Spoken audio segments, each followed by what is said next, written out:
Yeah.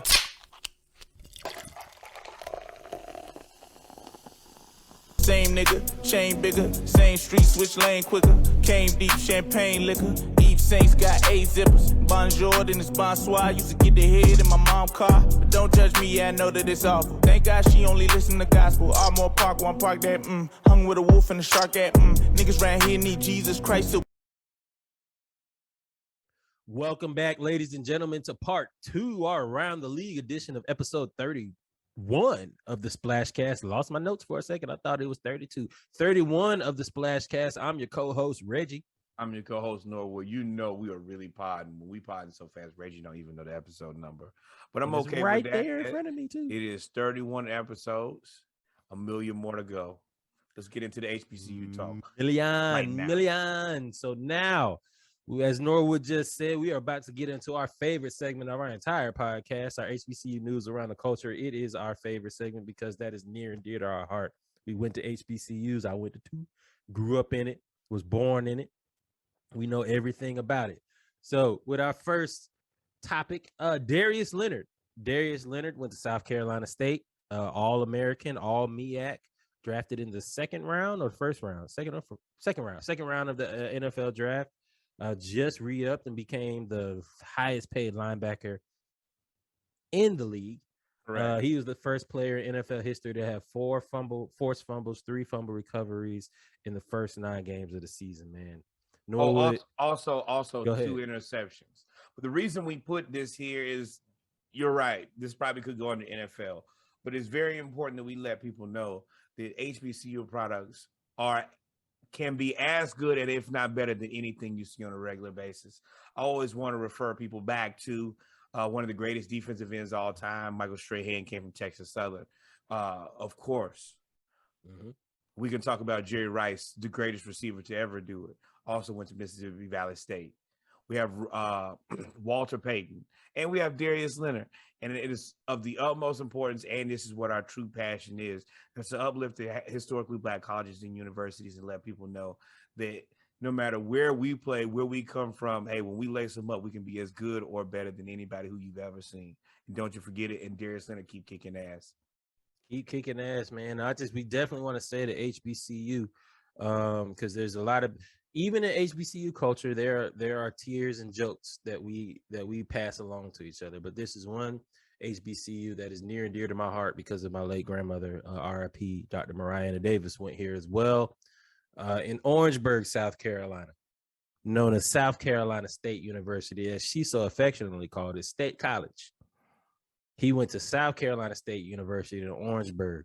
So don't let anybody, HBCU athletes, students, there's been a large push to get y'all recognition because it's well-deserved. And this is just one of the many, many cases. He just named many, many players, Hall of Fame players, greatest of all time that came from HBCUs. He didn't even go to Deacon Jones, who literally invented he invented the stat called the sack. Correct. He invented that from South Carolina State University. So, I specifically pick people who are the greatest at their position or in the conversation. So, Walter Payton may not be the greatest running back, but he's in the conversation. Jerry Rice, for all intents and purposes, is the GOAT wide receiver. You got Michael Strahan, who had the year sack league, single season sack. Yes, thank you. This ain't a joke. Not at all. Not at all. And Darius Leonard is letting y'all know it ain't stop. Can't stop. Won't stop. Won't stop. Rockefeller Records. We get down. Dollar bill, y'all. So, man, shout out to Darius Leonard.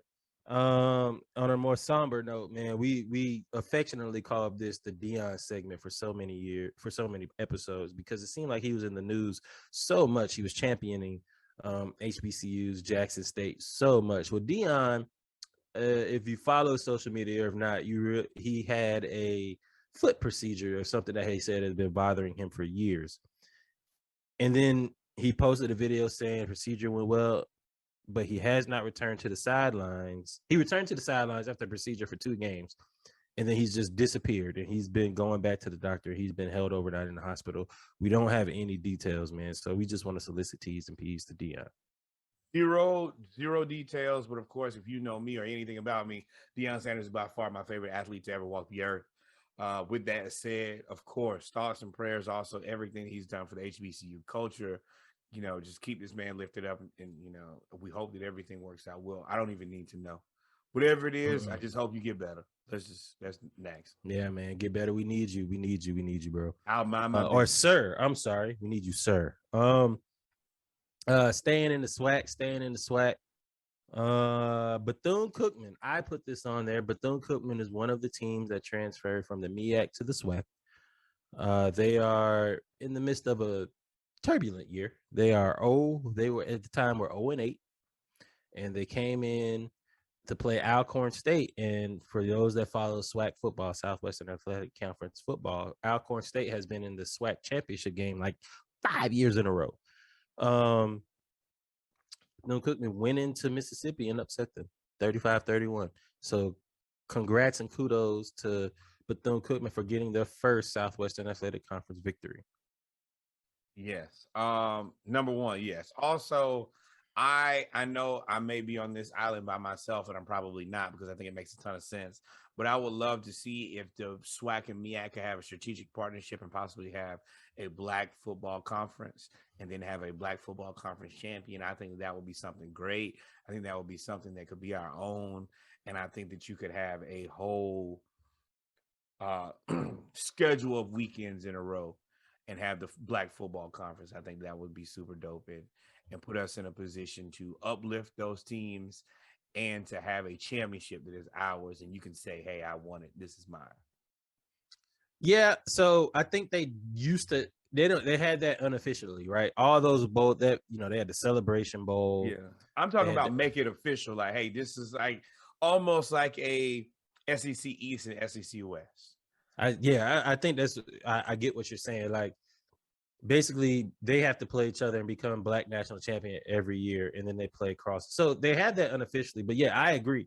Make it official, and I'll even take that one step further. They should do that in Division II as well, the CIAA and the SIAC. Like, I feel like they should do that as well. I mean, Tuskegee is good, really good. Virginia State, Virginia Union, Fayetteville State, SIAC Morehouse, Clark, Albany State. Like, if you were to have all of those and then have like one big weekend where they have all the championship games, yes, I lose my mind. Black Championship Conference weekend, and throw yourself a ballot of bands in there too. Oh my goodness. Mm-hmm. Then you're cooking with gas. Maybe like a Thursday, Friday, Saturday thing. Oh man, yeah. That's a universal homecoming. Hey, whoever needs to know this, send me and Reggie. If y'all need our contact information, we'll set this up for y'all. We'll make it very easy. Man, because the gears are turning right now. I'm like, dude, you could have this anywhere. Like, you need to have it probably. No. I want to have it in different cities. So like we can do a little DC. You might want to do like a Detroit. You might want to do like a Birmingham. You want to do an Atlanta, a Charlotte, a New Orleans. I think it needs to be everywhere, and we're kind of spiraling, but I don't care. We're only 8 minutes in. I think it needs to be everywhere that has more. I think places that have indoor stadiums, because if you have championship games, that's December, January, so it's cold. So you want to have like Houston, you want to have Atlanta. Yeah, Houston be crazy. You want to have New Orleans. You want to have Detroit. Yeah, you want to have. See, and that's what DC. I would love DC. DC is close to my heart because of Hampton. Absolutely. But they just outdoors, and that's cold, that I don't want to be in.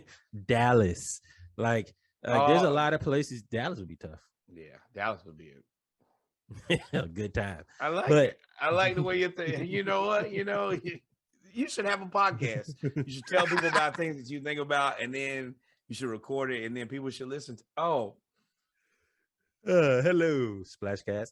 But with that being said, man, we've come to the end of the HBCU segment, man. Hey, Darius Leonard, salute. Deion, we know we praying for you. Bethune-Cookman, y'all got on the board. Yeah. And hey, man, HBCUs, let's go ahead and just create our whole I don't even know what you call it. FHBCU. The Black Football Conference. I think it would be perfect. The Black Football Conference. And just reach out to me and Reggie. We can be reached at diveteammedia@gmail.com. This is also the same place. If you need to reach us for any type of business ventures, you can reach out to us directly there. Once again, that is DIVETEAMMEDIA@gmail.com. Y'all be safe. Y'all be safe, man. With that being said, man, let's go ahead and get into some football. Let's talk about NFL and NCAA news. Falcons won.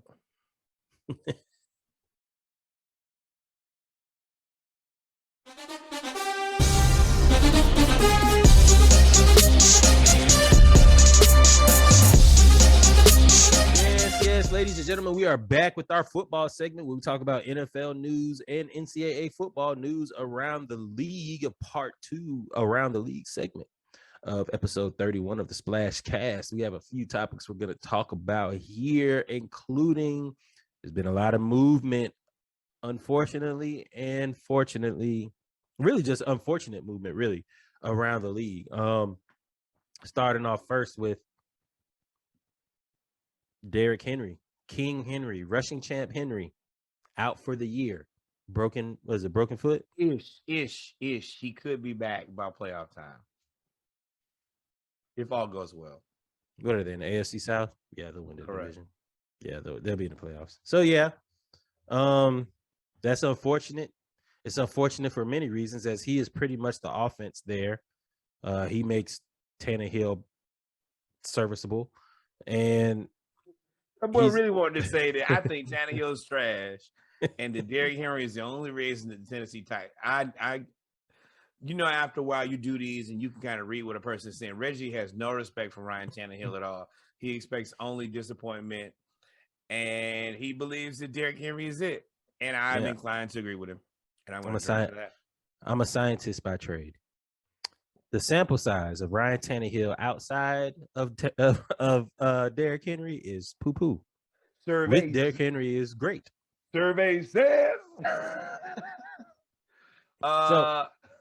This is actually kind of saddening to me, and very frustrating. Outside of like the Titans, I like Derrick Henry. Mm-hmm. This is what nobody accounts for when you look at athletes. Mm-hmm.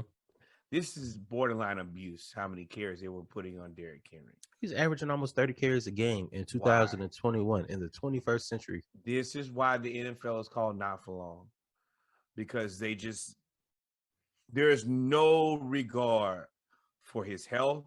There's no regard for how many touches he has a game. It's just, hey, give Derrick the ball. Give Derrick the ball. Give Derrick the ball. And you base your whole team around this guy. And you've run the wheels off of him very similar to the same way the Cowboys did. I think that was Marion Barber or DeMarco Murray. I can't remember which one it was. But both of them. So we've heard this story before. It frustrates me to no end, because I can't for any reason understand why you have one guy who is for all intents and purposes your offense, like you said. And instead of preserving him like you would do a quarterback who is historically different hue, he's a running back. So it's, hey, man, let's see how many more carries we can get from this guy. It sucks, man. Yeah, it sucks. It pisses me off, Reggie. I'm pissed. Because you see the carries, like, you should not do this. You know you can't do this. But he's so good, though. Like, I mean, he's 6'3", 255 pounds, and he runs a 4.4 flat 40. That's insane. That's a freight train every time. It's abuse. I don't care. Yes. The same time, he still get hit. A carry is a carry, just like a carry is for anybody else. And if you give any running back too many carries, what's going to happen? They'll get injured. Now you got a broken foot, and look at your team. Your team broke. Yeah, and I feel bad because I like the player, but I can't help but have like an evil Grinch grin. Damn, Julio.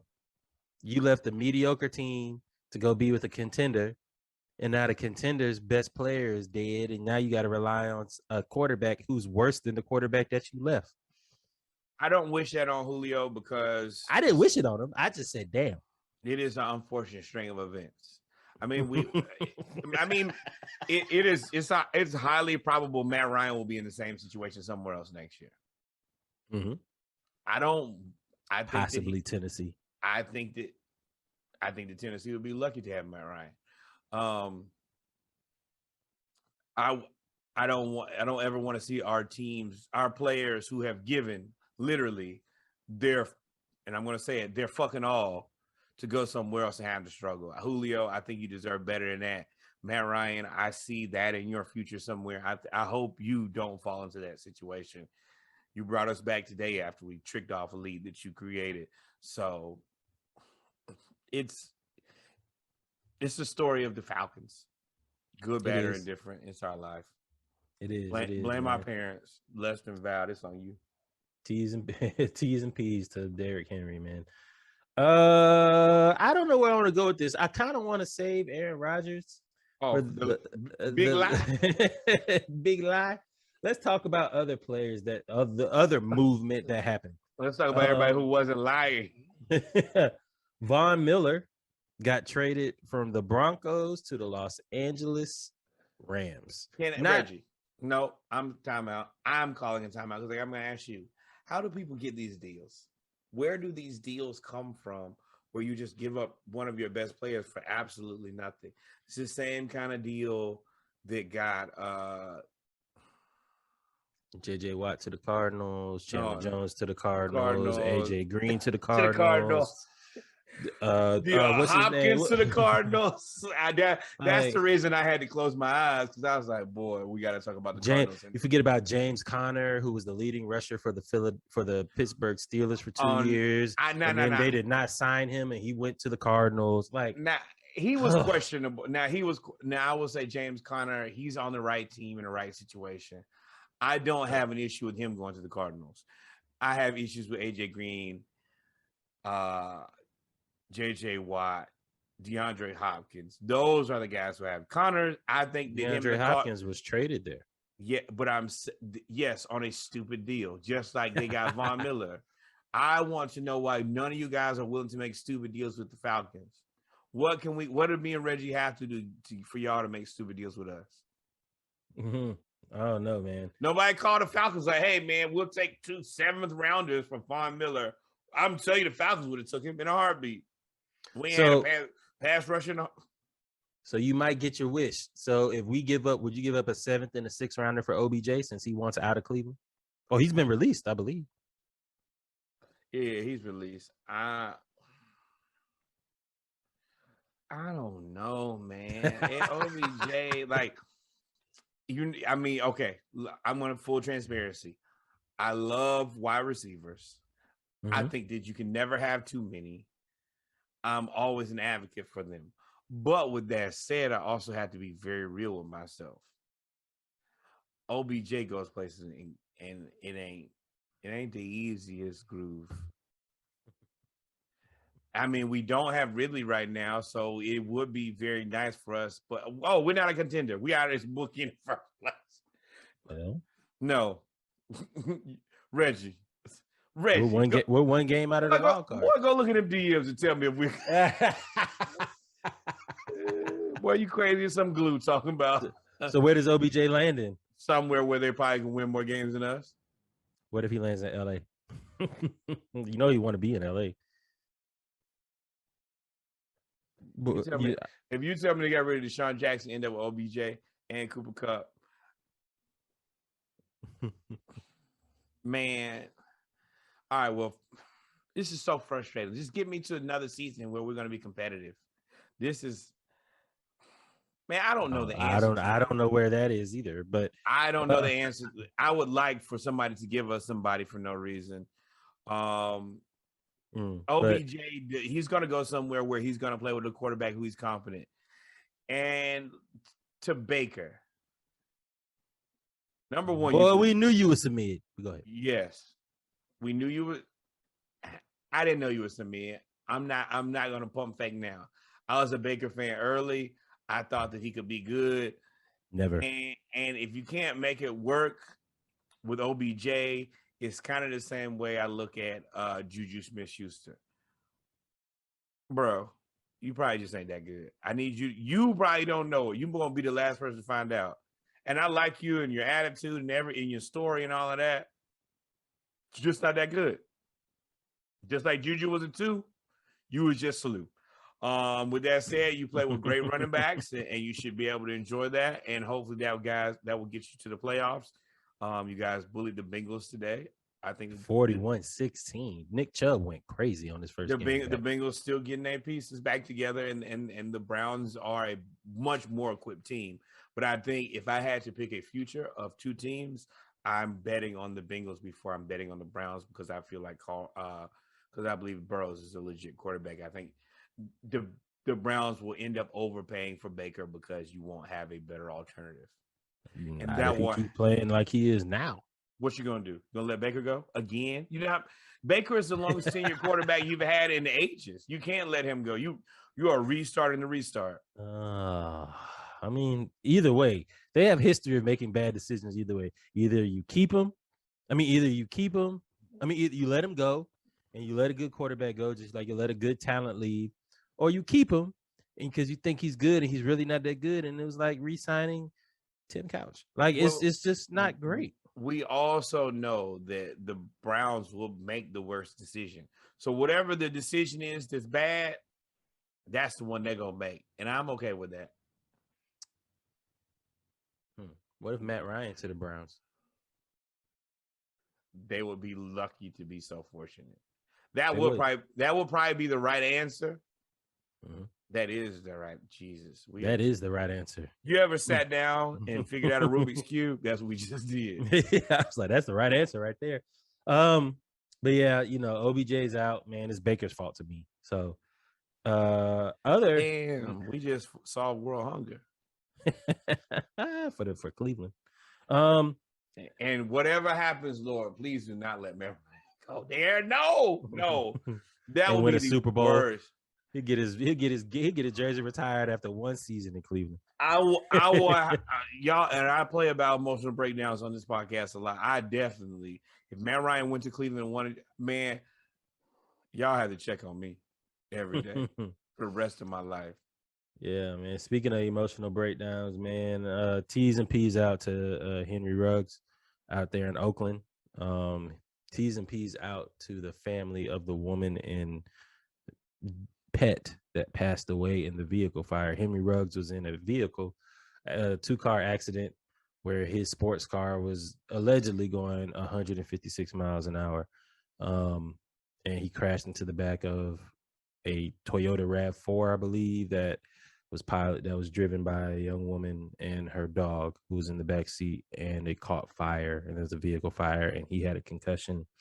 And allegedly he was under the influence, and she ended up passing away as well as her dog because they could not get the door open. So thoughts and prayers to everybody in that situation, because we know Henry Ruggs did not do that maliciously.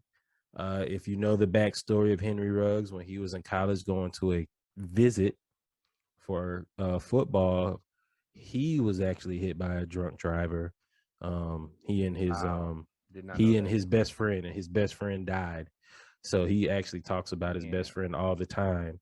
He says he's with him all the time because he passed away after getting hit by a drunk driver while they were going, I believe, on a recruiting visit or to a party or something like that in his senior year of high school. So I think he's been kind of painted as a villain because he was released by the Raiders immediately. But if you know the backstory of some of these kids and I say kids because he's like 21, some of these kids, some of these players, some of these young men, and the environment that they come from or the situations that they've been through, that wasn't malicious. So, and there were a lot of players from Alabama, period, from the state of Alabama, from Auburn and Alabama and UAB and Jacksonville State and all them that said, I stand with Henry Ruggs. And it wasn't a dig at the woman or the lady that passed away. It was more of a testament to him and his character. So, like I said, T's and P's out to that whole place. I did not know that. That is, yeah, it was deep, man. That's definitely deep in a rap. Yeah. To bring it back to football, and the Las Vegas Raiders just have been through so much with John Gruden, with now Henry Ruggs. They have now gone out and signed Deshaun Jackson, who was released from the Los Angeles Rams. They mutually agreed to part ways. And now he is going to fill the void of Henry Ruggs. And they actually are pretty much the same receiver. They're really fast and they run straight. So, there's that. I don't know. Do you have anything? Otherwise, I'm gonna move on. That was kind of sad. Moving on. Take us back up. Take us back up. Let's talk about lying and stupidity. So, Aaron Rodgers is like king semantics. What did Aaron Rodgers do, you say? Well, Aaron Rodgers caught COVID-19. When you catch COVID-19, you realize that they have to give you a test and they have to give you all of these things. My thing with this is the lack of transparency, the lack of accountability. As much as people may or may not like Kyrie Irving, his stance, his beliefs, he's made it very clear. This is who I am. This is what I believe in. You can like or dislike it. It's really up to you. And I also don't think it is your opinion. But these are the rules, and I'll abide by them. Aaron Rodgers felt like, I don't have to really abide by the rules that I don't like. This is the parts of things that I respect, and then everything else, I'm Aaron Rodgers. Now, this is the juxtaposition for me, because a couple months ago, I'm a big Aaron Rodgers fan because I think that the Packers fumbled the bag on it. They did the drafting of Jordan Love terribly. So you, on one hand, you want to be like, you know what, I like Aaron Rodgers. Then you get to this, and you are clearly being tricky. And instead of just owning up to, hey, nah, this is the way that I believe, and this is what I'm going to do. Nah, you just want to talk around things and move around things. And for you to say that you're immunized, now I feel like immunized. Yes, now you got me sound like Kendrick Perkins, Moses Moody, Moses. But with that said, you knew you were wrong. You knew you were breaking rules. And instead of doing the right, like, instead of just saying, no, I broke the rules, or I'm not going to do this, you did what you wanted to. And now we find the situation that we're in, where now the accountability is on everybody else, and also you at the same time. Packers, you're responsible for this. You knew he didn't have a shot, and y'all let him rock. You have to be in trouble for this because you're the organization. Now, NFL, it's kind of on you too. Either you knew he had a shot, or you know he didn't, and you knew he didn't have a shot. And then you knew that he was in every press conference with no mask on in close quarters. At a Halloween party. No. The Halloween party, that's wrong too. But the NFL can't hide like they didn't know. This is the MVP of the damn league. And you saw him with no mask on in every interview. And I'm sure you have a list of players who either have a shot or don't have a shot. Period. Did you watch when he went on? I forgot what show he went on. And he explained his stance. That was a whole lot of bullshit, wasn't it? I actually took one whole hour out of my day and watched the Pat McAfee show, which is a show that I've never watched and probably will never watch again, and listen to Aaron Rodgers give me an hour of bullshit. We try to stop cussing on the podcast, but nope, this was bullshit. Just right out of the bull's ass, as far as I'm concerned. I hate to say it this way, but he's so snarky, it's so disrespectful. And then he wants to use every buzzword that you can throw, woke mob. And if you don't know where stay woke came from, I don't think that you should be able to use woke mob or any variation of woke. Also, don't blame cancel culture for you being tricky, Aaron Rodgers. And then don't damn compare your no, there we go. Self. Buzzword now. Martin Luther King Jr. And who the hell are you to think that you are gonna compare your stupid lying behind to MLK Jr.? And I hate to do this on this podcast. I don't.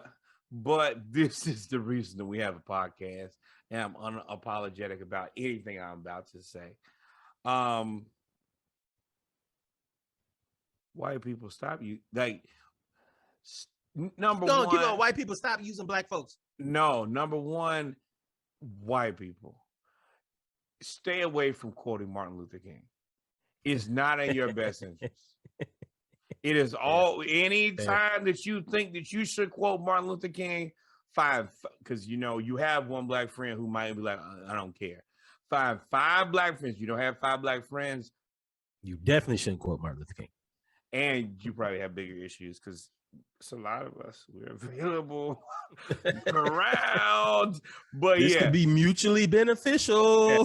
But number one, find 5 black friends, 1, 2, 3, 4, 5, and say, hey, should I do this? If all of your 5 black friends say yes, quote Martin Luther King, do it. If anything less than 50% say that, you should pack up your quote for Martin Luther King, ball it up, and put it in the nearest trash can. Aaron Rodgers, had you asked 5 of your black friends, they would have told you, fam, this is not what Martin was fighting for, and this is abuse. Once again, please stop disrespecting and thinking that you can find any small nuance to use this against. Martin Luther King was fighting against segregation. If you didn't want to be tested, then don't play. It is infuriating to us as African-American people. It is also disrespectful to anybody who has any level of education that you're using something, a person who is a monument, a person who is an innovator and means so much to our culture just to prove the stupidest ass of points. I'm going to digress and give it to Reggie because I'm infuriated now. I said what I got to say. Don't quote no damn Martin Luther King about being immunized and then go quote say I discussed it with Joe Rogan. That's another slap in the face of all. What are you doing? You, sir, are a liar. Sir, and the thing is, his personality, he's so arrogant because he is the best quarterback. Snarky. He's snarky, arrogant, pompous, all of that. He's all of that wrapped in one. And then for him so he's always, what does Skip Bayless say? He's always the smartest guy in the room. Aaron Rodgers always thinks he's the smartest guy in the room. But you sound like a dumbass. When you go back and look at those press conferences, when they asked him, are you vaccinated? He said, I'm immunized. He gave you that little snarky ass side crooked smile. I'm immunized. And that was it. And now they got Matt LaFleur. They're trying to put LaFleur in the hot seat, which he should be. Because he's like, I'm not going to discuss the players' COVID-19 status. Well, motherfucker, you should have discussed it before. That's not how it works. You work for an organization.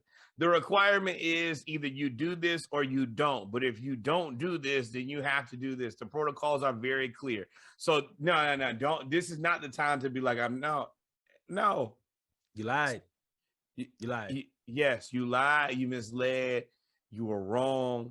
And hey, stand up on it now. See, that's my biggest issue. At least Kyrie said, no, this is it. And if this is what it requires for me to do, I won't play. Boy, Kyrie should send Aaron Rodgers the nicest emoji chain ever. Like, thank you. I respect Kyrie. He said, I know I'm not going to take a check. I know that we should probably win a world championship, all of that. I'm going to say no. Aaron Rodgers just said, nah, I'm going to lie about it. Mm-hmm. And Kyrie's response was a little bit more visceral to me, but we'll see. I think that there's a unique dynamic between Kyrie and Aaron Rodgers that I think that nobody wants to talk about, but it's very obvious. And I'm gonna leave that there. I don't have anything else to say about this, Aaron Rodgers. I don't ever have to hear you say anything. And then I'm gonna tell you, the Joe Rogan and the ivermectin part is where you really come to the point where you are embarrassing yourself. First of all, Joe Rogan is your doctor, microbiologist, anything. Where does Joe Rogan get to be the expert on COVID-19 or anything related to COVID or even shit? What is Joe Rogan approved to be an expert about? The number 19, not COVID-19, anything, period. The man's a podcaster just like me. Did you stay in the Holiday Inn Express? Hey guys, Joe Rogan is a podcaster like we are. Don't go get vaccinated. If we told you don't go get vaccinated, would you listen to us?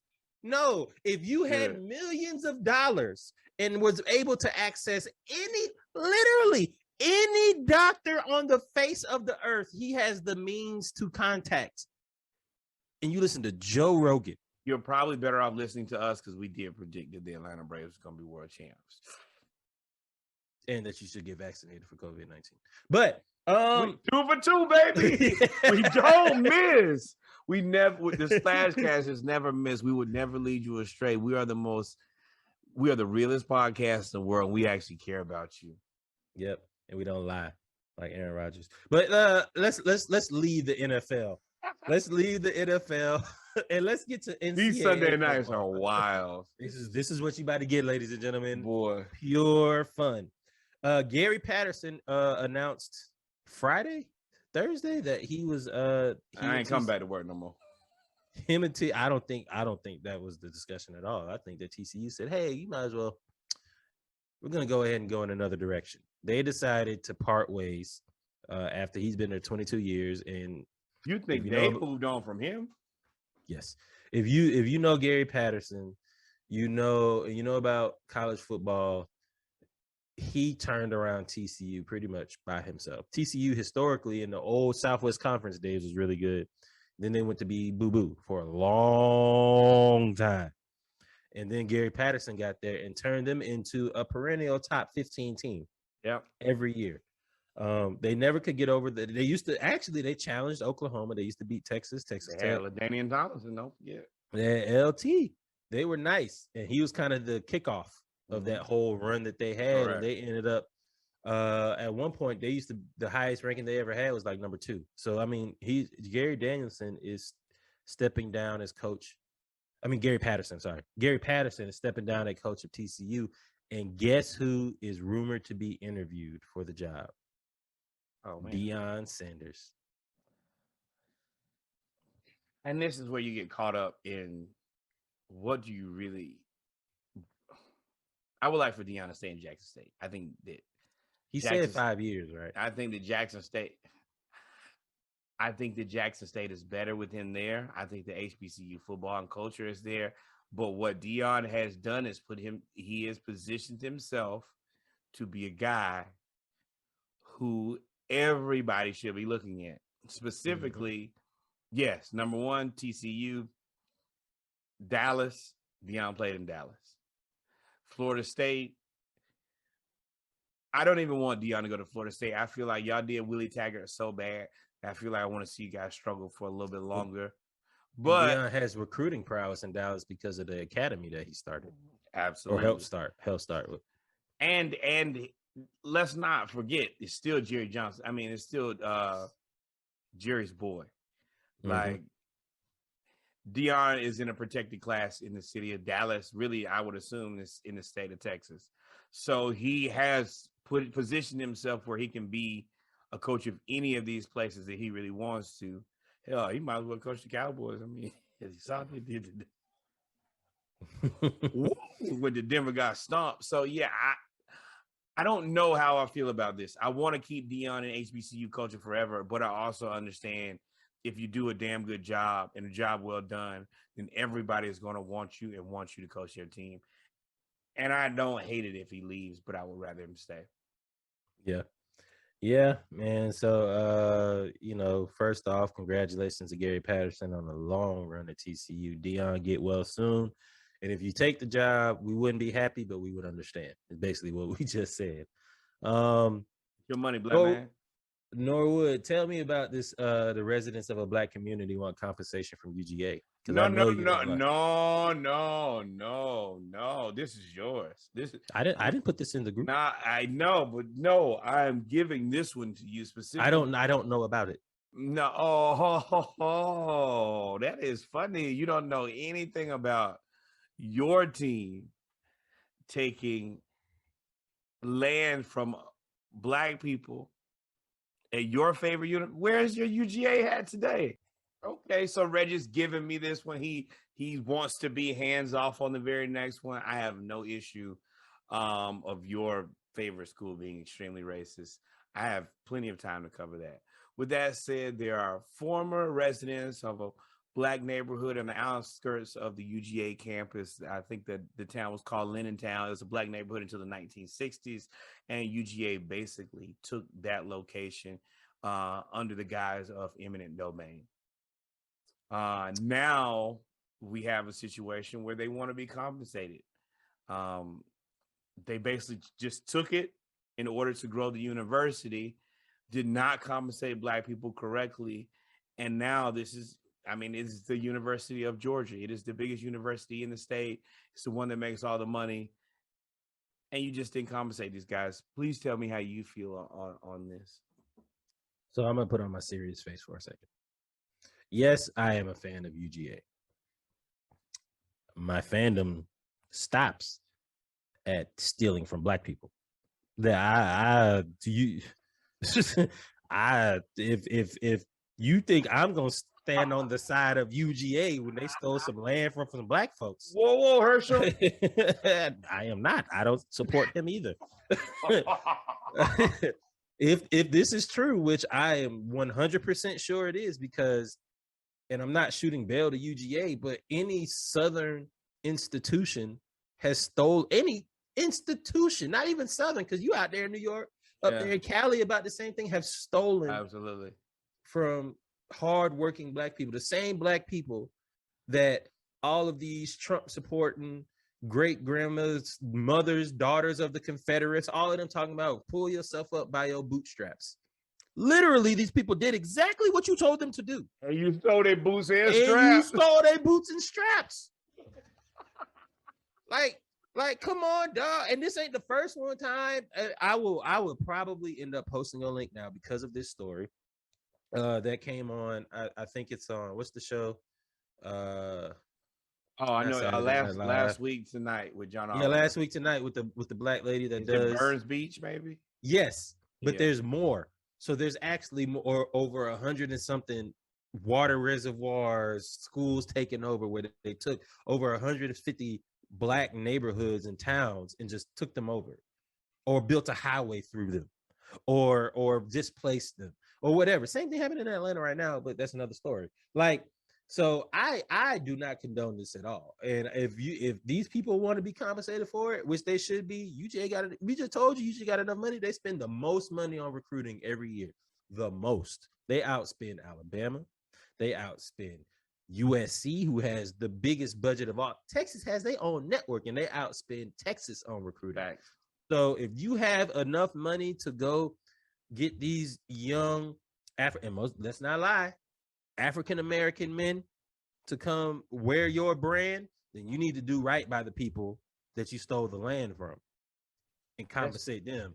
And I also say athletes, somehow this needs to be made abreast of them, because you have the athlete in college football has more power than they've ever had before. Absolutely. And if the football team, the Black football players for UGA came out and said, we stand with the residents of Lenintown, and we believe that they should be compensated, I guarantee you UGA will cut that check tomorrow. Is you just like, and I want to be funny. I swear I want to be funny, because this is bad for UGA. This is embarrassing, but this is a serious topic. Mm-hmm. This is a situation where eminent domain, which comes with its own set of parameters, because the people who are deciding what's eminent domain are never the people who are represented, who it's never a representation of the people who live in that domain who made the decision on eminent domain. And that's problematic, number one. Number two, you have guys, your business model is built on Black people. Yep. That's it. Your football team is probably 80% African American, and they are practicing and going to school on the same land, probably some of their relatives that you took. I don't think that sometimes people are always thinking about these things on like a mental or a deeper level. That should mentally really cause you to think about a few things. Mm-hmm. I am here now playing for free for an institution that stole land and resources from my people, and I now play for free. And which they make billions of dollars off of me. Like, I don't want to keep, because I could, we could go on and on about this. Oh, man, we can go into the deepest of pit on this, and I hate UGA anyway, so I got time. I don't, but and I'm not gonna say the joke that I said before because it's not. It's a time and place for everything, but it's not. This is something that has to be addressed, and I think that the fact that it is being put out there is the first step in it being addressed. But even look where it's put. Like, this is not national media. We had to find this. No, this is half tucked up under something that somebody wrote, and probably in the Athens newspaper. This is not national news, and nobody cares about it. But if the shoe was on the other foot, oh man, yeah, it would be crazy. It would be crazy. So, and then you ask these guys to come play football for your team and don't pay them a dime. And they're good. They just beat Missouri 43-6. Oh, they just beat Missouri. They just beat Missouri. They were so good. Kirby was cussing on the hot mic after they got a 3 and out. He dropped the F-bomb on the hot mic. But a stadium to hear it, boy. It was on national TV, and they didn't bleep nothing out. It was a good F-bomb, too. It was a good F-bomb. It was enunciated well. You heard the F-U-C-K-I-N and G. Like, he dropped every letter and syllable, but it was fun. But wait, hold on. You know whose responsibility this should be? And I don't care. It's Herschel. Stand up for this. You can stand up for everything else in the world. Herschel ain't for us. No, but hey, these are Black people who are disenfranchised at your university. If there's anybody whose university that is, it's yours. And you ain't got a word to say about that, but you want to go to these dinners with Trump? Come on, man. All that stuff that be happening in Athens, Clark County, and he ain't spoke up yet. He don't even speak up about South Georgia. He's only a Trump supporter. So you can't. That is y'all's guy. That is y'all's mascot. If there's ever a UGA and one guy who's a representative of UGA, it's Herschel Walker. And the dynamic and makeup of UGA, that's pretty accurate. So the Gators had the flu. We weren't that bad. Our whole team was sick. And No. First off, I ain't gonna let you get out of that one. So first off, last time we spoke, Dan Mullen said 20 people on the team had the flu. That really mean like 25, 30. That's what I would say. But last time we spoke, ladies and gentlemen, we were getting ready for the Georgia-Florida game. And Norwood said AR-15 was going to go crazy, who is Anthony Rich's number 15, because if he's wearing number 15, he has to be amazing because that's Tim Tebow's jersey. But I told y'all Tim Tebow wasn't that good. It was all because of Percy Harvin, but we'll keep going there. And then he said that they've been running the ball well and that the defense, and he doesn't believe in Stetson Bennett. And it was 3-0.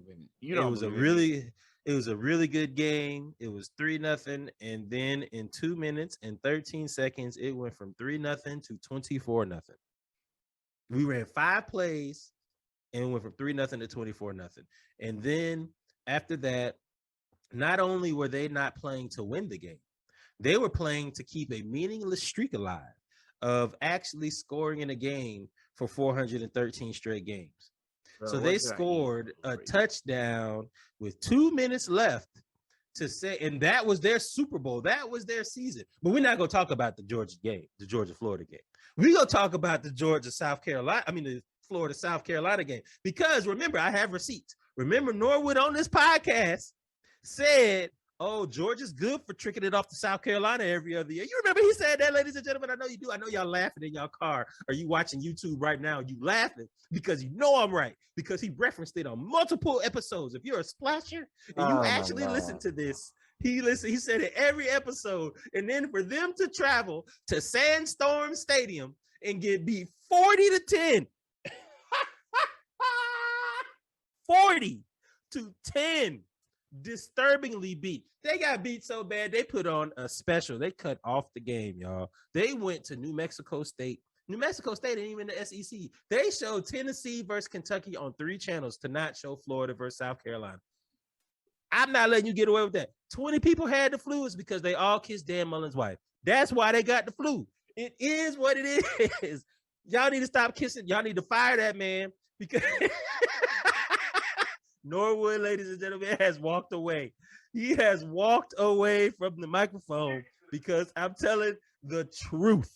We are going to take a pause break right here as Norwood gathers himself from this verbal assault against the truth of the Florida Gators being ass. They are terrible. We'll be right back, ladies and gentlemen. Yeah, ladies and gentlemen, we had to take a slight break as Norwood had to go compose himself from the verbal assault that I just gave him of telling the truth that his Florida Gators at 4-5 are boo-boo. They are now currently ranked behind the Kentucky Wildcats, the Tennessee Volunteers. Also, if you remember, Norwood also was very upset at Cincinnati and Coastal Carolina, who are still, after week 9, ranked ahead of the Florida Gators. I digress. I'll give the floor to you. Tell me about how the Gators had the flu. I would say, man, Coach said 20 players, 30 players had the flu. Now, the whole bar about the reason that we call it the flu is because our coach's wife kisses everybody in the mouth. Kudos. You did it. You made it a hot line. You made it a hot song. You got it, dog. I don't have an answer for that. I don't really like when the shoe is on the other foot. This is not enjoyable. I will say that Dan Mullen is finding a way out of Gainesville.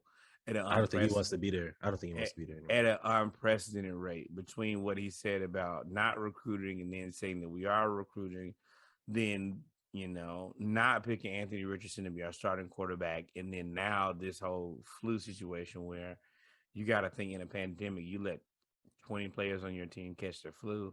Why are they not wearing masks and washing their hands? You look irresponsible. Everything about this looks worse and worse and worse. I mean, he's down there in the state of Florida. I mean, that whole state don't really believe in science. Oh, well, yeah. I mean, I live in Texas, so there's that. State number 2. I don't know, man. Look, can we get the... Yeah, we'll move on from the Gators. College football rankings. Yeah, anything else? Okay, let's talk about that. Y'all not in there, though. But go Braves! I'm out, man. Fuck. The first college football rankings, the playoff rankings were released, and of course UGA's number 1. I think they got like 99% of the first place votes. Bama actually was number 2, which was very interesting, and Michigan State was number 3. They are not, because they just lost to Purdue now. Oklahoma. Who? Drew Brees. Yeah, the ghost of Drew Brees must have kicked their ass, boy. Because they got mollywopped out there at Purdue, dog. But so you have Michigan State was number 3. They lost. You had Oregon at number 4, Ohio State at number 5. Cincinnati was ranked number 6, Michigan at number 7, and Oklahoma State number 8. Is Bama played LSU this weekend in Alabama, and LSU, much maligned, Ed Orgeron out there hoeing to be hoeing, head coach who cut off all of his coordinators. God. Still out there and almost beat Bama. If he didn't make 2 bad coaching decisions, when he went for the touchdown in the fourth quarter on 4th down instead of just kicking the field goal, because the defense was playing so lights out that I knew you were going to get the ball back. Instead of kicking the field goal, you went for the touchdown. If it wasn't for those 2 gaps, Bama would have lost. And Bama actually had a few plays in that game that really shouldn't happen, like the tip pass that should have been an interception that ended up being a first down on 3rd and 15, or like a roughing the passer penalty, or it was just a whole bunch of luck for Bama. Bama now has had struggle wins. Shout out to Funny Man. Has had struggle wins versus LSU, Florida, and they've lost to Texas A&M. Are they really the number 2 team in the nation? They've just earned so much cachet at this point that it's tough to say that they aren't. Are they better? Should they be number 2 over Cincinnati? Man, see, there you go. You want to go to the extreme level to make me upset. Man, Cincinnati's good.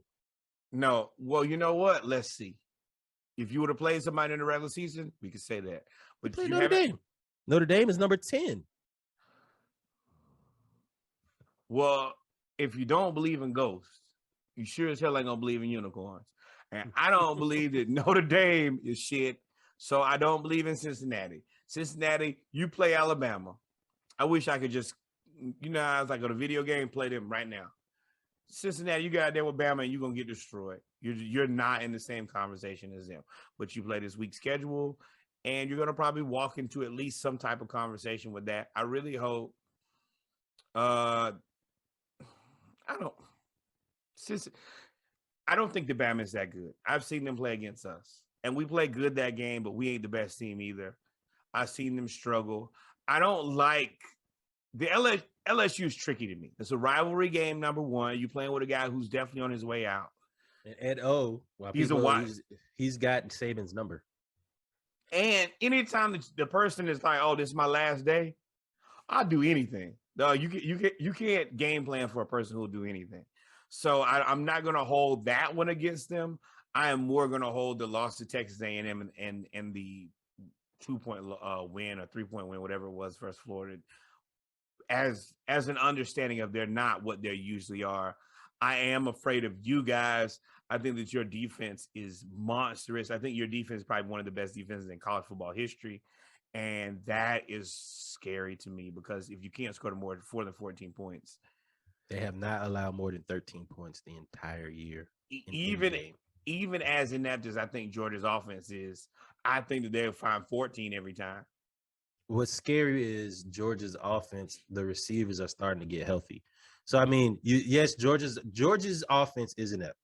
We should be running the ball better. This is one of our first years. Our offensive line isn't dominant. They're very good at pass blocking, but they're not great at run blocking. And our receivers, I mean, Ladd McConkey is our leading receiver. Ladd McConkey. We started out with like three of the top five receivers. How I feel about Ladd McConkey too. and I feel we'll see what he is, Hunter Renfrow. Hunter Renfrow's with the Raiders. So, but Ladd McConkey, but right. Even that,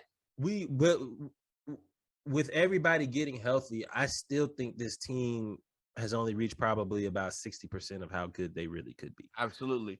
But the thing is, when it comes to defense, if you get beat 2 or 3 times, then it doesn't matter how, even though you can be the world beater or the best in the world, you get beat a couple times, the game is over. And I do think that is where you guys could be susceptible to Ohio State. Ohio State scares me because their offense is hitting all the strides right now. They have a really good offensive line. So Ohio State scares me, but we have to be able to run the ball for ball control. We could beat up if it was one-on-one, Ohio State versus UGA full strength. Versus full strength, I think it's a 28-25 game. Who wins? I don't know. And it's also amazing how many points did Florida put up on you guys? 7? Is that what we did? Yeah, y'all scored. My bad. Hey, Atlanta Braves, world champs. Oh man! Don't ask me about the Falcons. I don't know what they're doing. Or the Gators. The Gators, I sure as hell don't know what they're doing. Hawks, get it together. Man, the Juju got to go somewhere. All I got is the Braves. And if you ask me a sports question right now, I'm going to refer you to the fact that the Atlanta Braves are World Series champs. Anything else, leave it in my inbox. Y'all be safe. Mm-hmm. Let's move on to some basketball. Brokeback Simmons. Wow.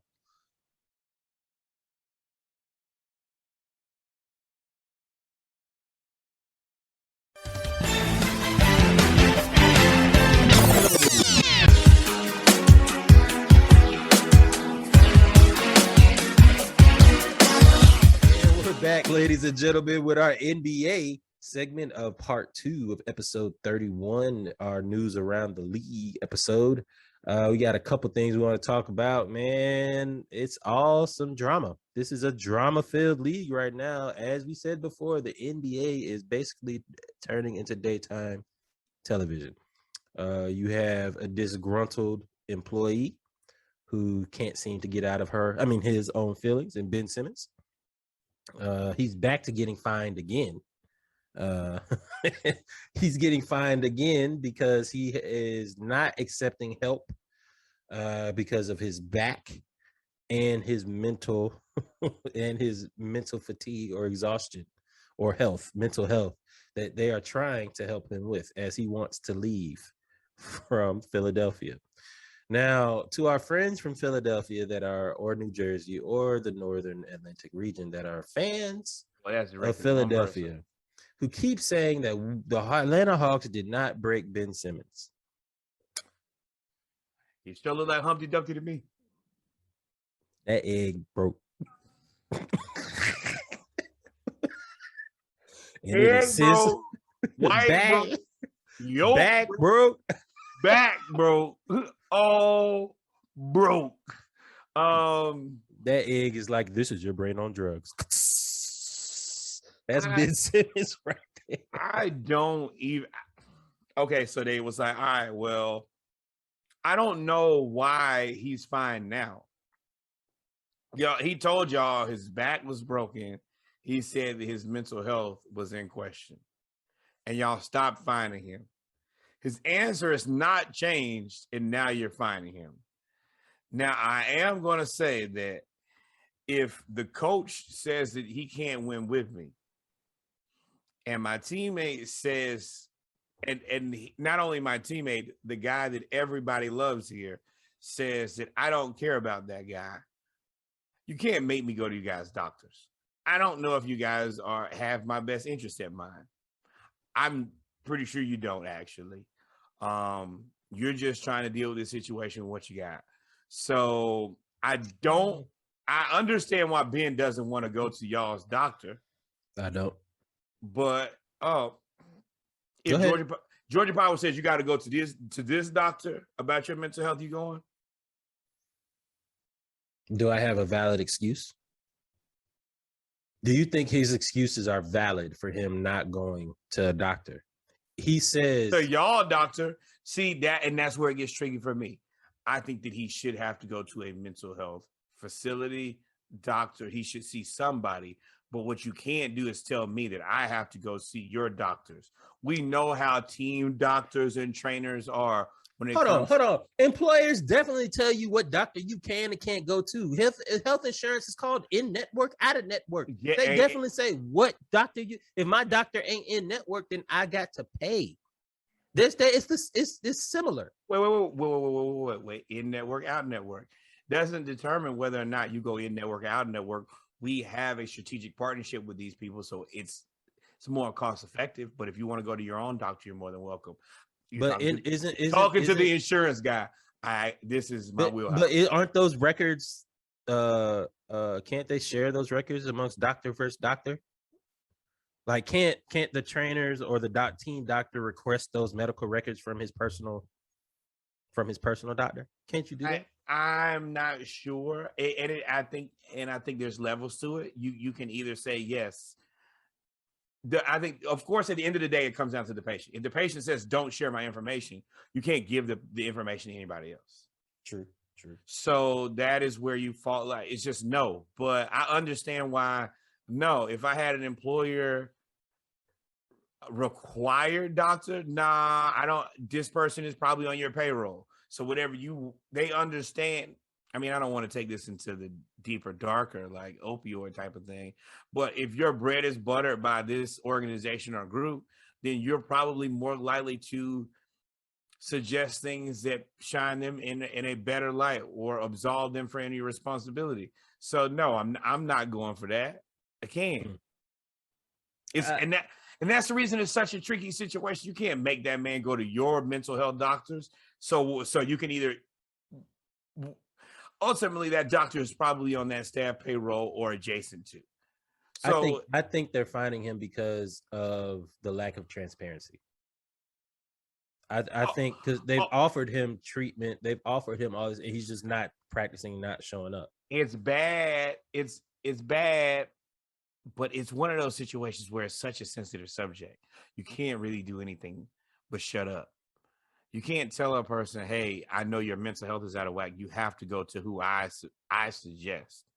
Yeah, I mean, so all you can do at that point, then we're dealing with it with Calvin Ridley. If the Falcons say, "Hey, you got to go see our doctor," he'd be like, "Probably not, dog." Well, I mean, but also it's different because his contract ain't fully guaranteed. He's not. I don't think Calvin Ridley's getting paid. Like Ben Simmons was getting paid, so the only thing you can do at that point, and it is to find him. And then also the situation is different. Calvin Ridley didn't go and say, "Hey, I would like to be traded," after blowing it in the playoffs, and then say, "I'm not reporting to camp, trade me, or I'm not coming to camp," and then pulling my mental health in my back. Like, nah, you did all of that. We saw literally hundreds of thousands of people yelling at Ben Simmons, and I mean, I don't. Yep. I say we broke him, but I do think that he's broken. I think that he is and I'm going to do my best to put myself in those shoes. I don't think that I could have dealt with that situation and it not mentally taking some anguish on my mind, heart, and body. It's a lot. It's easy for us to say as podcasters, like, "Oh, well, yeah, just nah." Everybody is like pointing out your one deficiency is your job, and it's on television. Sure, you get paid a lot of money, but that don't make your insecurities any less valid or this stuff. He needs to go spend a week with Russell Westbrook and learn how to be mentally strong, because Russell Westbrook out here, Russ brain is on steroids. Russ out here shooting 1 for 8, 1 for 18 from 3-point land with 10 turnovers, having quadruple doubles with turnovers and fouls. And you know how you could get and don't care. No. And don't care. Russ out here not caring at all. And LeBron is upset. LeBron mad because he started taking games off. That because that's his calling card. He's strong. He's tough. He don't have to take games off. He doesn't do load management, all that stuff. Russ went 1 for 8. That boy said, "You know what? I ain't about to play tomorrow. My ankle, my back, mental health." He said he got an abdominal strain. That boy got a stomach ache. He said, "Nah, I'm good, fam." This boy Russ. And I hate this because I am a big Russ fan. I love the passion that he plays. I love that he has a short memory. I love that no matter what happens, he's committed to doing his absolute best. But I do think that Russ is also, he can't play on my team, dog. He can't. What is he gonna do? And I don't know the answer because it's not like, how people are like, "You can't play on my team because I'll fight you." Russ will probably kick everybody on that team ass. There's a few players that people talk a lot of trash to. Marcus Smart was tough. He pushes people. He's tough. Don't nobody really mess with Russ. Nobody want to give Russ the blues. So now you have a guy who everybody is, if not afraid of, just has enough respect that there's not going to be a confrontation. And Russ is wilding, man. And he's wilding. He ain't making any shots. He turning the ball over. He ain't playing no defense. Like he's just out here like, "I'm Russell Westbrook. I can jump really high and run really And this fast." ain't OKC. This is the Los Angeles Lakers, fam. Everybody's watching you every night. And I hate to say it, they're watching you to see you do you. And they know that you doing you is a problem. Mm-hmm. I don't know the answer to this. It's bad. I don't think there is one. Because I don't think anybody's going to trade for him either. So you see what he gets paid, like $40 million. Yep. So moving on, man. I touched on Marcus Smart in the joke, but Marcus Smart over there, built from the same cloth of Russ, not afraid to speak his mind, not afraid to say his piece. He's upset because Boston over there with Jaylen Brown and Jason Tatum, he's like, "Dog, y'all forgetting about the rest of the team. Y'all not passing the ball," and called them out publicly, which I don't necessarily agree with it, calling it out publicly, unless you already addressed it in the locker room first and they're just not responding. I don't think calling them out publicly is the thing that you do first. And it's also, I'm going to shoot him some bail and then I'll give it to you. Shoot him some bail because you're asking them these questions immediately following the game, immediately following when they have these blowups in the locker room. Not saying there was one, but if there was one, we don't hear about everything. No, we don't hear. Yeah, we don't hear about everything in the locker room. So you're asking them all of these questions in the moment. So in the moment, he said how he felt. Yo, y'all not passing the ball. Like, we know y'all are great. Like, and he didn't really say anything wrong or disrespectful. He said, we know y'all great. We know y'all are good, but in order for this team to be good, we're better than this. And in order for us to reach our maximum potential, you have to help make us better. You guys can't go for individual stats, which I agree with. So if you've listened to this podcast specifically last year, I've been following the Boston Celtics very closely because a lot of people have told me the Boston Celtics were better than the Atlanta Hawks, and I've known for a long time the Atlanta Hawks are a better built team than the Celtics. Mm-hmm. So for me, there are a few different things that have happened. I don't think that the front office has put together a team that's competitive. And the reason I say that is they refuse to get a legitimate big. They probably need to. Mm-hmm. And if you don't have a guy who can rebound and play defense, Jaylen Brown and Jason Tatum are only going to be able to win so many games single-handedly. And they basically have to play like all-stars for them to be competitive. And eventually you're just going to run out of gas. So I think that number one is a large reason that they are not very successful. Now, with that said, I've also watched Jason Tatum because if you may or may not know me, I'm a big John Collins supporter, advocate, all of the above. And I have told people that I think that John Collins is more valuable than Jason Tatum. You may or may not agree with that, but at the end of the day, John Collins is a versatile big who can play power forward and play the 5. Jason Tatum playing the 4, the position that he's playing right now, he's just outmatched. He may be able to get rebounds. He's not helping your team rebound any better. He should play the 4. He should play the 3. He's a 3. Yes, they just have him out. They have him out of position, and I think they have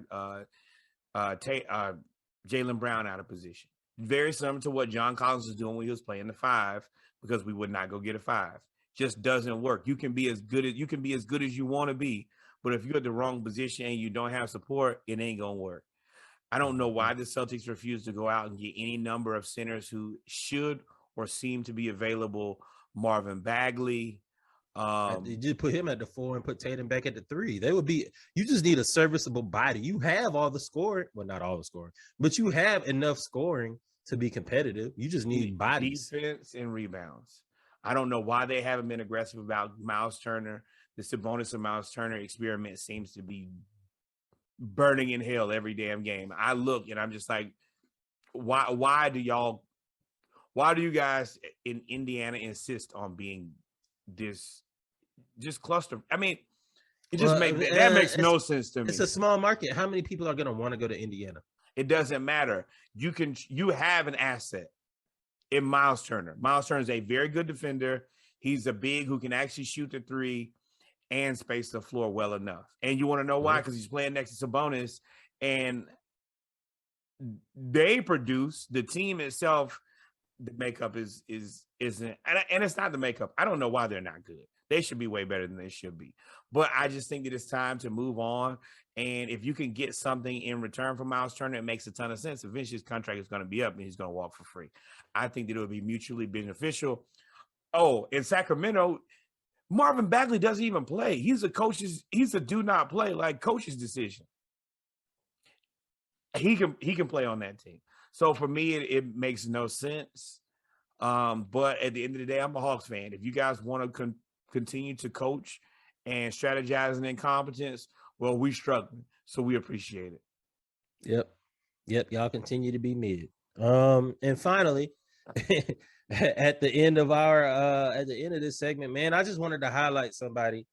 We always want to highlight especially African Americans and Black men getting their money. We talked about LeBron, we talked about KD, talked about Trey, we talked about a lot of people, Chris Paul, doing things to benefit themselves and their community. Udonis Haslem is Mr. Miami. Udonis Haslem, Mr. Florida. He's played his entire career in Florida. He is Mr. State of Florida. He is from Miami. He is the dude who went to play at University of Florida, where he won back-to-back national champ. Was he there the back-to-back national championship years? He was there before there. Yeah, before. Yeah, he's before. That was Horford and all of them. Yeah, but he was kind of like, actually, when you think about it, he's kind of the godfather of Florida basketball. It's not a. There is Udonis Haslem, and then there's everybody else. Hey, Shaq, kudos. You know, you won the Heat Dwayne championship. Dwayne Wade, hey, you Mr. 305. But at the end of the day, Udonis Haslem is literally the godfather of Florida basketball. He damn near don't play now. He's just on the roster because of the figurehead that he is. He that uncle that you call when you got problems. He just come on. He just try to fight you. Exactly. With that said, and I think that Pat Riley will find a way to get him straight. I do implore Miami Heat to do right by Udonis Haslem. He's given you his entire career. He's been a great soldier, great enforcer, great vet, everything that you've ever needed from a player when y'all won championships, as an adult, as you're trying to grow this new team, whatever it is, he's been there for you guys. And I would like to see, especially as a Gator fan, man, let Udonis show that you guys can do the right thing. That's it. So the right thing, we never did actually say what the right thing was. The right thing is Udonis Haslem wants an ownership stake in the Miami Heat.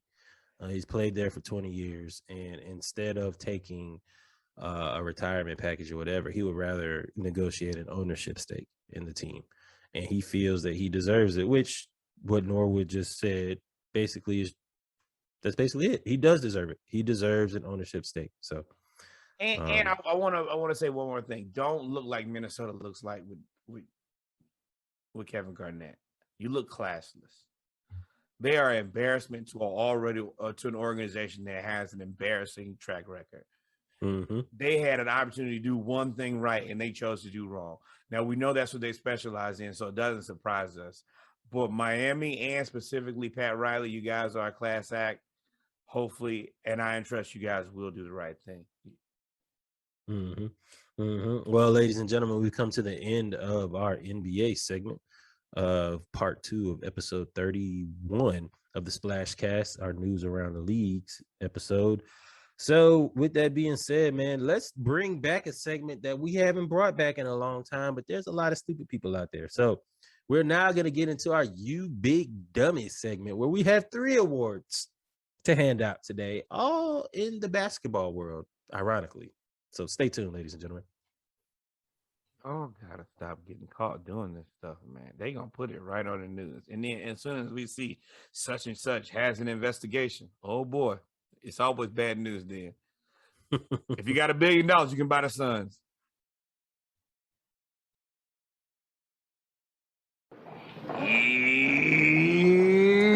Dummy.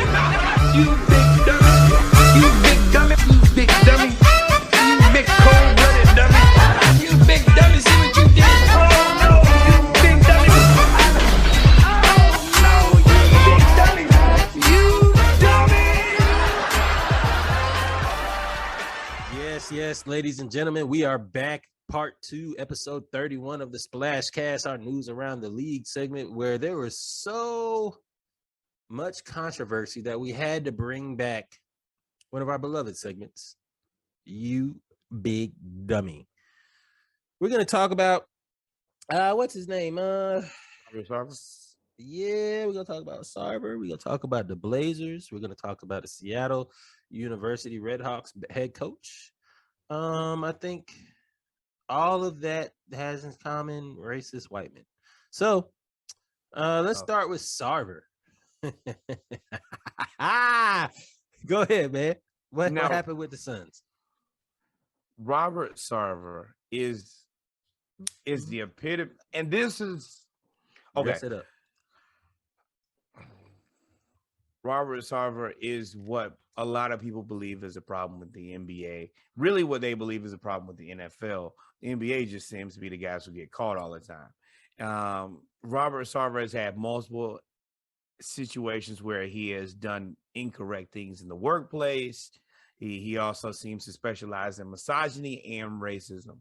Um, I'll cover all three. There's actually a podcast out. Adrian Wojnarowski did like an hour about it and kind of chronicle each different situation. And I'll give you the three real quick. Number one, they were doing an ALS challenge. Of course, they were dumping the ice bucket on their head, right? So when they were doing that, Robert Sarver decided that it was in his best intention, best thing for him to do is to pull this man's pants down in front of everybody while they're doing that. Anywhere else, that probably gets you fired, banned, and a myriad of beat up, the hell probably up. possibly put in jail. All of these things, whatever it is, you should not probably be pulling a man's pants down at work. And he did that. And also, there's been a situation where he spoke to Lindsey Hunter and not Earl. What's Earl's name? Watson. Yes, Earl Watson. Thank you. Who's head coach? He repeatedly used the N-word. He was referring to the fact that Draymond Green, who is an African American man, said the N-word multiple times. And he decided that due to the fact that Draymond did that, he thought that it was okay for him to do it and use that as saying, why does Draymond get to say this word a million times? Dun, dun, dun, dun. That's stupid. And we don't need no music. We don't need no sex. That's stupid. That's dumb. That is disrespectful. You're lucky none of those large black men didn't punch you in your shit. And then finally, misogyny. He's just awful to women. Apparently, there was a woman who got into some type of shouting match, physical altercation with one of her coworkers. And instead of resolving the situation or firing the dude for assaulting a woman, you said, "I'll move your desk." Some of the other people who worked in the office went on to show or to say how he would show pictures of his wife in a bikini. That to me is weird. Yes, and even went on further to talk about the type of sexual relations and how she was good at a certain type of sexual relations when speaking about his wife. Not only is that just inappropriate, but that's also weirdo behavior, my guy. Eyes wide shut type stuff. Yeah, all of this is bad. None of this is good. This is reprehensible. It is awkward. And by my assumption, I would assume that the Phoenix Suns will be for sale pretty soon. So I would love to see Shaq and Charles be in this ownership group this time. But Robert Sarver, I think your time has come to an end. I think that's good for everybody involved. And you can do your weirdo shit on your own time now, bro, because none of this is cool. You should never be telling people about the sex that you and your wife have, fam. Yeah, and so with all three of these stories, because this is kind of like the big story, and then the other two are because this one with Sarver covers three different, all three toxic workplace environment types of things, right? But then you have the Blazers president who created a toxic workplace environment for women and men. And then you had the Seattle University's basketball coach, head coach, white man using the N-word.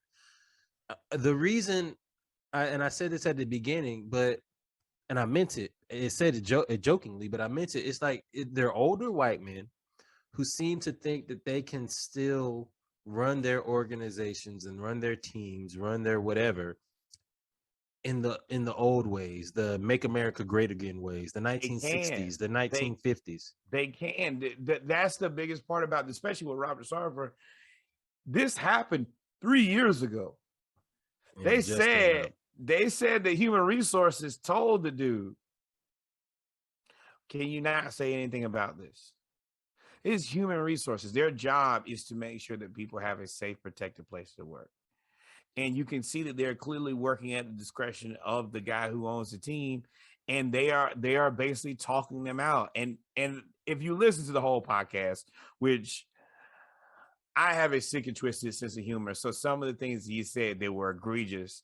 While they were egregious, I just been conditioned to laugh at them. So I laugh at them. So he says some of the wildest things that you'll hear. But it's also scary because that is the environment that these people work in every day. And every day. And even human resources said the only thing that like when people come to them with these situations, they say that we can't really enforce anything. If you want any type of retribution, you have to sue. But of course, if you sue, what does that mean? You have to lose your job. Yep. And that's tragic, man. That's tragic. That's unfortunate. I hope that everybody sues this guy for everything that he has. Earl Watson, please. You were put in a bad situation. They said that he basically had to fire his agent. It was making him beg for his job, which as a black man, you already know what that. You can't do that. You can't do that. Exactly. You can't do that. So this Robert Sarver and the president with the Blazers, I don't know if I should lump you in with this guy or not because he's so far into the red. Now, I don't support a toxic workplace. But we've all worked in toxic places. But the racism and misogyny and disrespect and that and the N-word, you lucky, Earl Watson, kudos to you for not punching that man in this shit. Coaching Seattle basketball using the N-word. Like what? Like why do y'all want to use it? Like that's the part that I don't understand. Why do you want permission to use that word? Even if it's something that we black people use, we've pretty much taken that word over. Why is it so important for you to be able to use that word? Like that's the weird old part that I don't get. And to me, what did you think after you think? And I as I say the words, then I think, and then I understand that they didn't think. But you would think that in a logical, reasonable world, if I say this to this human, I'm supposed to coach this guy. Why would he respect anything I have to say afterwards? And that's the reason that the dudes in Seattle say, oh, no, we ain't playing for him no more. It was over. Now, from my understanding, it was already a pretty volatile team and things were going bad. But this is going from bad to worse. And these are, I know sometimes we talk about sports and we forget these are college students. They're kids. And you're responsible for coaching and mentoring these men. And you're doing this type of trash. It's embarrassing and it's just despicable. Yeah, and when you get wind of this organizations, you got to put a stop to it. It won't go away until you put a stop to it immediately. He's made I'm circling back to the Suns. These allegations are 3 years old. The Suns have made 3 years worth of revenue. He's made 3 years worth of revenue after creating this. So you could have put a stop to this 3 years ago. Not in just from a standpoint of he's made his money, which is the end goal for all of them. That's why it doesn't bother them when you're a billionaire, millionaire, because you've made your money, right? But this is the other part. Had any of these people punched them right in their nose, they would have been wrong. And blackballed. If Earl would have walked in there and said, "Oh, you said what?" and then punched him in his face, they would have been like, "You know what? Earl can't. He can never coach it. He can never coach another basketball team in his life." You know what the right move was? Punch Robert Sarver right in his face. Punch him in his face. But ladies and gentlemen, we come to the end of our You Big Dummy segment where we just basically told y'all that 3 old white men are stupid. And that's pretty much what it is. So and now I will say they're gonna pay the stupid tax too. It's gonna cost. It's gonna cost them. So with that being said, man, we're gonna jump really, really quickly to our splashes of the week. We'll be right back as we get to our splashes of the week, and then we're going to head on out. Stay tuned. Still the champs, baby. Mm-hmm.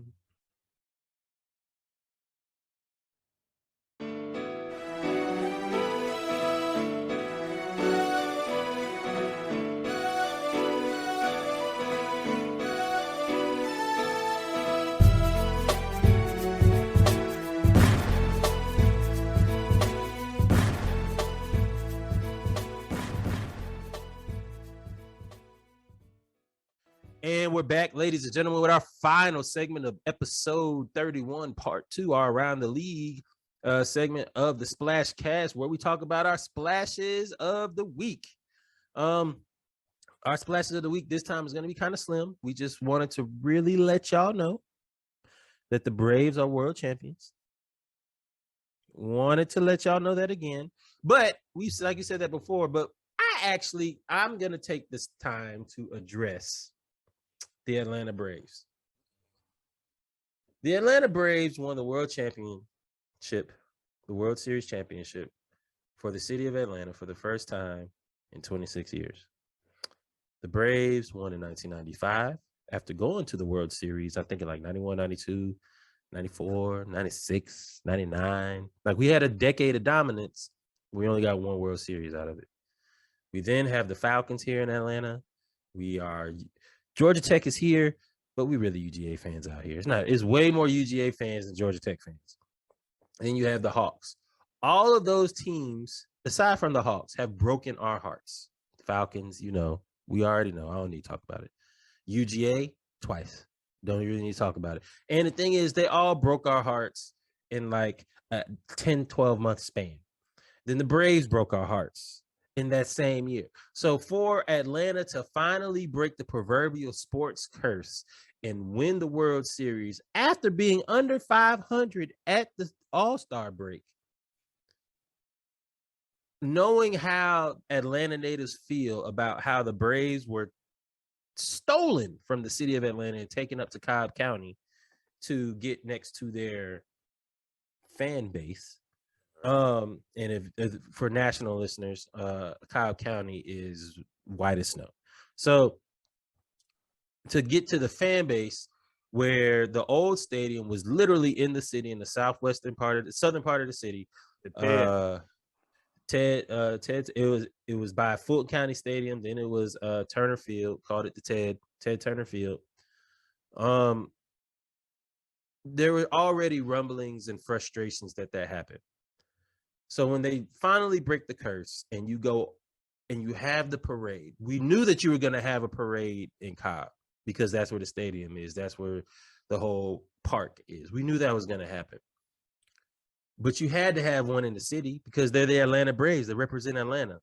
For you to drive 25 to 30 miles an hour through downtown, the urban part of Atlanta, and not even stop, not throw beads like Jock Peterson did, not catch beers, not salute the crowd, not walk up and down the street, for you literally to zoom by, that's disrespectful. That's disrespectful to longtime Braves fans. That's disrespectful to longtime Atlanta residents. That's disrespectful to the urban community because you did all of the things that I said you didn't do. You stopped in Cobb County. You walked on side of the truck in Cobb County, even though the police in Cobb County still tried to arrest Tyler Matzik. But who is our reliever, who had on his jersey that had his name. You do all of those things to allow them. You have the concert in Cobb County where all that money goes to Cobb County now, where you have the rappers and everything that everybody's talking about that you really avoided in urban Atlanta downtown. You have the rappers. You have all of these things. They get out, they throw, Jock Peterson throws pearls. They're catching beers. They're high-fiving fans. Why you couldn't do that downtown? You had enough police. You didn't even have to get off the float. You didn't have to. You could have literally just went 5 miles an hour for an hour. I mean, for a mile or two, and everybody would have been okay. In 95, they had Washington High School. They had all APS. They had most of APS. Booker T. Washington, Mays, Doug. They had firefighters. They had Morris Brown, Clark Atlanta bands. It was a legit parade. It was like a Macy's Thanksgiving Day parade. It wasn't what we just had there. That's you got to do better, Braves. And I'm always gonna rep for you because you're the Braves, and y'all we got. That is the juxtaposition of who we are in Atlanta and in Georgia. So Atlanta is Georgia, and then people try to keep them separate and disassociate themselves. You have to be more responsible, man. like I said on the last podcast, the Atlanta Braves is one of the few uniting factors of basically all of Georgia, and not only all of Georgia, the majority of the South. Mississippi ain't got no team. Alabama don't have a team. Florida didn't have a team until late. South Carolina don't have a team. North Carolina doesn't have a team. So you Tennessee, have Kentucky, Virginia, all of Arkansas, Louisiana, like all of these people do not have teams, and a lot of these states have a lot of black people. And when it comes down to these type of things, you already moved your stadium. It is what it is. Like it or don't like it, it is what it is. I keep my opinion of that to myself. But when you do these type of things, it makes it very clear on why you moved. Mm-hmm. And it's embarrassing. Like you said, we're stuck with this team. This is us. This has been our team. This is my first team. Then this type of shit, you just get frustrated, but you're like, what am I supposed to do? This is the team that I've loved my entire damn life. And then you have majority black Hispanic players. You have my gosh, black coaches. You have a lot of people, and then it goes so deep. Like Major League Baseball has this whole push to get more African Americans into baseball because they're only playing basketball, football, running track. They're going to golf and tennis before they play baseball. But then you pull this in a black city, and you driving highway speeds through inner city Atlanta. Like, come on, fam. Like, I hate, like, this is what we live every day. This is frustrating as hell. And if it wasn't for us calling it out, nobody would ever say anything. It's jokingly amongst Atlanta people, and it's jokingly national. Yeah. It's a joke nationally, but it's deeper roots. It's because you're so conditioned that you know that it's going to happen. You know that it's messed up. All you can do is laugh and say, what should I expect? And this is still the team that I got to support. And the whole team is brown. We World Series champs, though. Hopefully Atlanta Braves front office, if you hear this, y'all need to do a parade before the season, maybe, and make up for it. But the city deserves better. The city deserves better. Hey, y'all got to be more responsible with your fan base. Yep. Well, with that being said, ladies and gentlemen, we've come to the end of episode 31, our Around the League version. That's right, 31 episodes. Who would have thought back in March that we would be, when we started, we got to 31 episodes. Norwood and I knew, but not everybody knew. But we're here. We're still here. We're still kicking. Ladies and gentlemen, we added our You Big Dummy segment back to this episode because there were a lot of big dummies out here doing stupid things. We are podcasting on Sunday. Let us know how you like the episode. It is talking about information real time instead of 6, 7, 8 days later. You're getting stuff that happened right then and there. We are currently, like, for example, we're currently watching the Tennessee Titans with no Derrick Henry, who we just spoke about, beat the crap out of the LA Rams. They're up 21-3 right now. And it's all defense. We know the leads can be tricked off because we are Falcons fans. We are Falcons fans.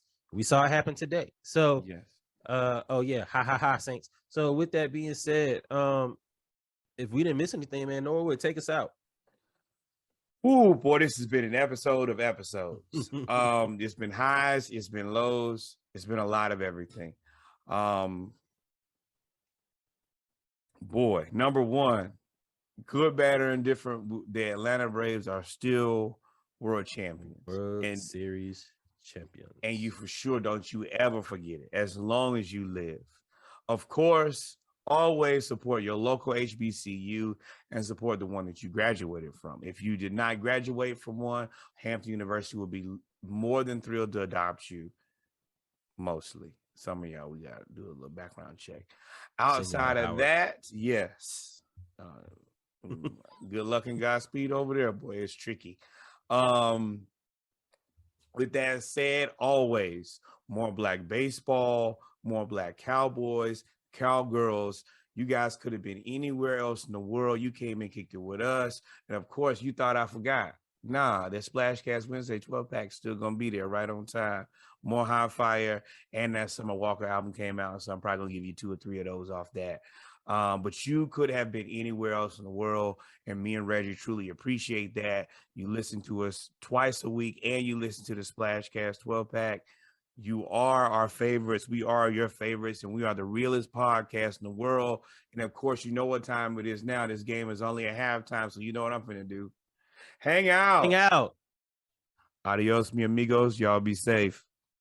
Peace.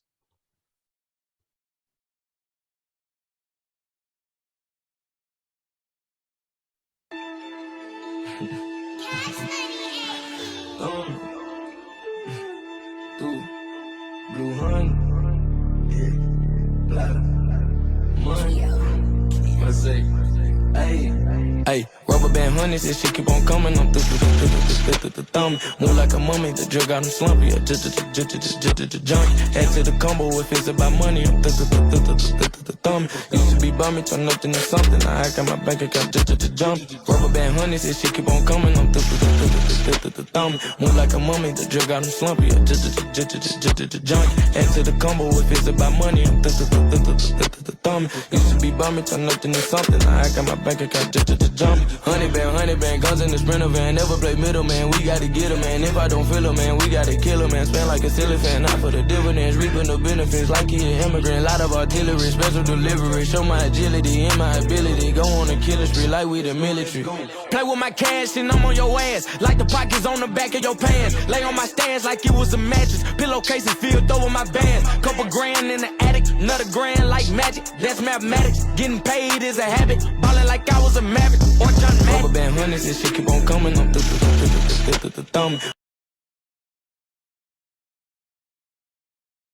thumb.